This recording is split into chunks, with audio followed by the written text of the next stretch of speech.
Hello everyone again, welcome to the channel of 24K Lorcana. I'm glad to bring you guys another video, another deck profile.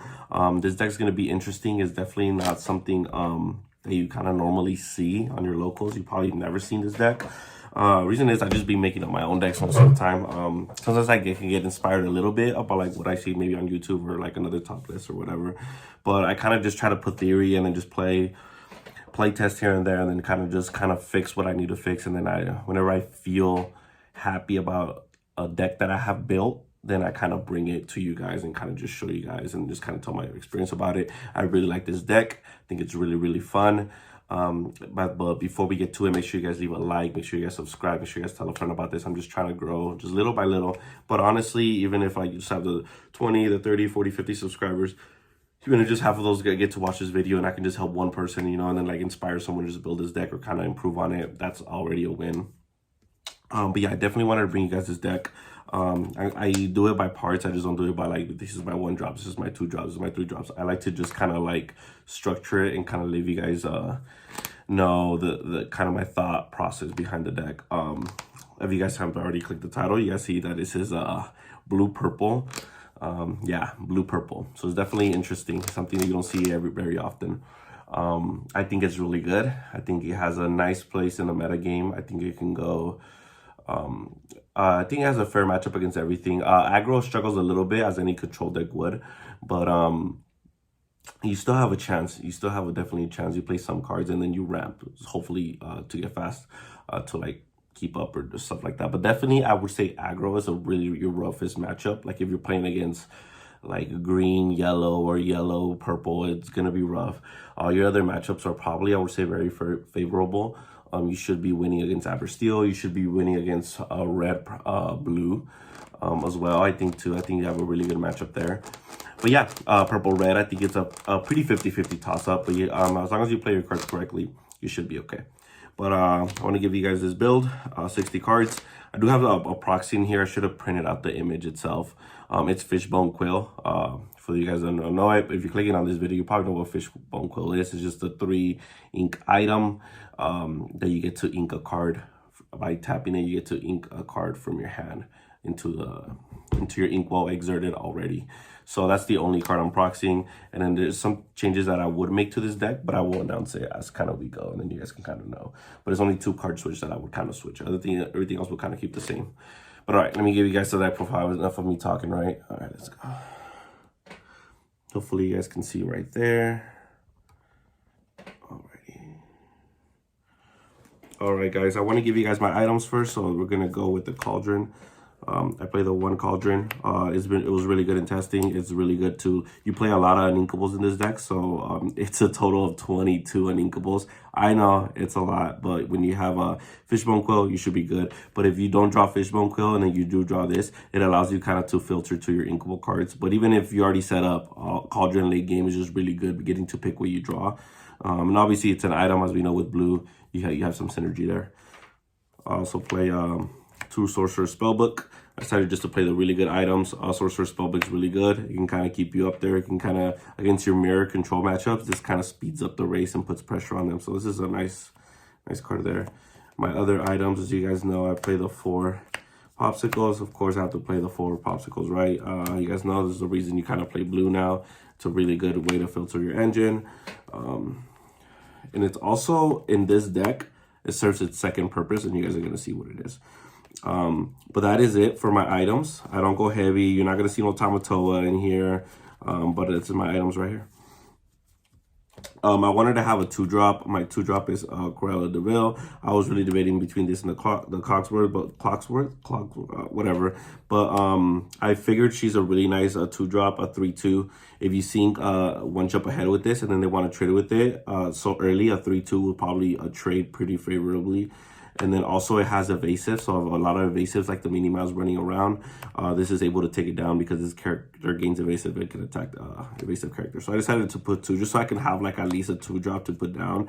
I don't play Gramatalas in this one because I do not play in red and I don't have the Teeth of Ambitions, and I just don't like Gramatala if there's any other reasons, but just for that. So this is my 2-drop. I do play, you guys know the package. I do play 3. I don't think 4 is necessary in this deck. The reason I don't think it's necessary in this deck is because you're also playing purple. As you guys know, purple draws a lot through Friends on the Other Side, Maleficent. So I think just 3 Hieroms is nice. Also, the Hierom, you only need 1 as long as it keeps staying, and it has 6 shield, and so sometimes you really sometimes just need even 2. I understand that you need to see it, but in this deck sometimes you don't really necessarily need to see it to win. But you still play it. 3 Hieroms is still good to go not to play. You do play 4 Nyx. The reason you play 4 Nyx is because this is only on play. It's not when it quests, so you kind of do it. This one can be constantly, and then as you have the Nyx is only on play. But the other reason why you play 4 Nyx and you is because this allowed you to grab the popsicle. And like I said, in this deck, a popsicle has a different also a different use. For my other item, I play the Judy Hopps. You could play 2 of these. That's perfectly fine. I just like the one. Sometimes you could do it on your own, but I want the versatility to be with your own opponent. I don't like that they draw a card, but hey, it was foil, so I just play the one. Fine. For my ramp cards, I play 2 one-jump aheads, 2 Mickey, kind of keep a little curve there. If I see these, nice. If I don't, it's okay. Like, no big deal. I'm not gonna maximize on these, but it's nice to see them. You usually try to mulligan for them. These aren't bricks because you're obviously gonna get to your 3 ink to play this, and you're gonna get to the 1 jump ahead to play. They give you ink, so they're really hard to like break because these uninkable bricks. So this is really good cards. And then I played 4 Fishbone Quill. Sorry that I don't have the card with me. I need to get some, but I was borrowing some from my friend. But this is kind of the 4 Fishbone Quills.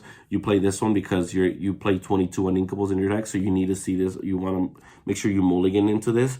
But hopefully if you don't open to these, you open to these, but you should be okay. If you don't open into a Fishbone Quill, then you have kind of other means necessarily, but you do play the 4 just to maximize those odds. Also, this is inkable in of its own, so if you draw multiples, you can ink 1, play 1. You probably don't really ever need to bring 2 on board, because like I said, this is not a Tamatoa item build heavy. So 4 Fishbone Quills, 2 1 jump aheads, and 2 Mickeys. That is my ramp. So you guys saw my little item package, characters, then my items, and then my ramp. And then I play for some of the purple cards. I play 4 Friends on the Other Side. You guys know how this goes. Draw 2 cards. Usually you sing this with this girl right here. You only play 3. Why? Because you're already playing blue. Blue draws a lot. You just don't want your deck to just be drawing. You also want your deck to be doing stuff. So you want to like sometimes cut on certain cards. 3 Maleficent is fine. I never be like, oh, I really needed a 4th. Like, you're fine. Friends on the Other Side is just too good not to play 4 of. But like I said, if you don't see these, you also play the blue cards to keep constantly drawing. For my bounce package, I do play the bounce. I only play 1 and 1. I know some people go like heavy on these. I don't understand. Sometimes I'm super happy with just the 1 goat and just the 1 rabbit. I keep bouncing these back and forth. So as long as you're playing these very smart, you should be okay. But also if they get rid of this, then you still gain 2 lore from this, and they still drew you 2 times. So like, it's okay. You don't need to keep just Merlin to try to win. It is nice, but you play other cards that I like better. But the 1 gold is nice. If you're playing it smart, you should be able to constantly use it. And hey, if they get rid of it, you have 2 lore. I play 2 of the snake. Sometimes in late game, this card ramps a lot, so you want to make sure that you want to have the bounces for your other big characters. You do not bounce your little ones. You save it for like late game. So that's what I don't consider this a 2-drop like on my curve, because you want to go Hades, you want to go Elsa, you want to bring out a big good character. And then you bounce this back, and then you're able to play it again because you ramp so much that you're always able to go like, it's doable to go like Gaston and then do the effect and then bring this out, bounce the Gaston, and play Gaston again. Like it's happened. You're able to ramp and get so much ink that this becomes very, very good in the late game. You play the 4 Fox because obviously the Fox is the best bouncer that we use. So you play 4 of that, and it's a really good card. Also, guys, you can bounce Mickey, which is why I only play 2 Mickey, and you can just bring out Mickey again next turn, and you ramp even faster. So that's really good. For my removal actions, not spells. Everyone calls them spells. They're actions, guys. Let It Go. I play 4 of them. You're not playing Ruby, so you can't afford to just play. You have to kind of maximize on some of the removal here. I even added 2 of the Falling Down the Rabbit Hole. I think this card is really good. If you guys don't see, hopefully you guys can see that what it does. Let's see here. Hopefully you guys can there you go. But like, each player chooses one of their characters and put it in equal face down. Sometimes you have some dead cards, like this is on curve, a Mickey. Once a Mickey's done his job, you can play falling down a rabbit hole. Mickey goes down, and then you sent one of their, each player chooses, but you're able to send one of their characters into their inkwell face down. And you don't care about going to an inkwell race, because you should be way, you want to go in the late game for sure with this deck. So you want to get there as fast as you can, and you want to make your 7 drops be like, feel like a 5 drops. So that's what I play these. That is my removal of spells. I play Gaston. I wish I could play more, but 2 is just fine. It is uninkable at the end of the day. But also, honestly, with this deck, you can afford to play a bunch of uninkables, because you do play a Fishbone Quail and you play 4 of them, so you should be okay. That's why I don't really worry too much with having 22, because with Fishbone Quail, it minimizes that by a lot. Especially if you open it. Gaston is absolutely amazing though, guys. It quests for 3, and on play it replaces itself, and you get to pick from the 3 cards what it replaces itself with. This is absolutely insane. I can't believe some blue decks are not playing this card. I think this card is amazing. The Sizu, or the dragon one, is also super amazing. I don't have any copies of that, but I think this card Gaston is just absolutely great, guys. This is really good. If you're not playing in blue, I would suggest playing it. It's really good, especially in red. Some people are not playing the little Gaston, and they struggle with aggro.